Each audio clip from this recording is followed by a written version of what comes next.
So I'm from a country in Southeast Asia that border Thailand, Vietnam, and Laos. So can anybody guess where I'm from? Well, from this, it seems like a small portion of you guys know where I'm from, so I'm actually gonna still talk about it. But outside, but outside of our campus, if someone asked me where I'm from, I would proudly tell them that I'm from Cambodia. But the next thing I realize is a blank expression on their face. So I have to further explain where the country is located on the world map.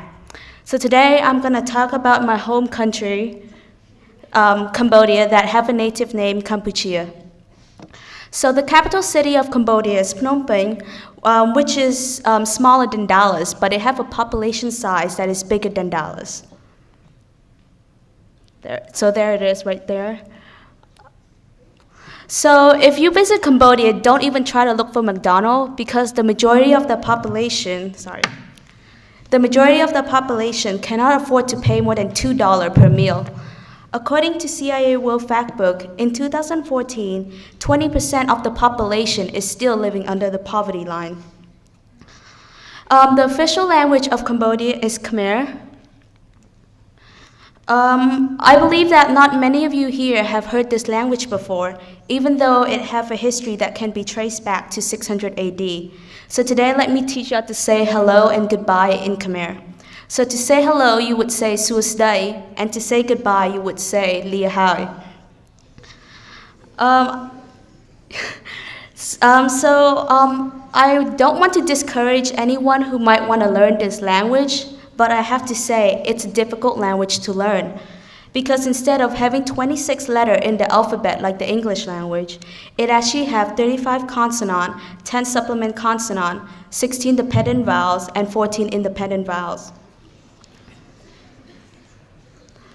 So the history of Cambodia can be traced back to the 5th millennium BC, with many major events that shape its identity today.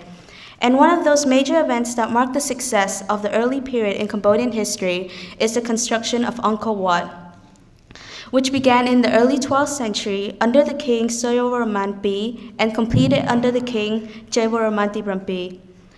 So if you visit the temple, you will see the lifestyle of the people during that period and major events such as battle carved on the temple stone wall.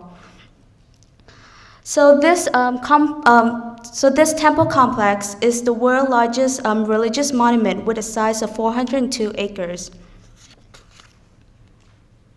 So this is the picture of the king that built the temple being carved on the temple's wall.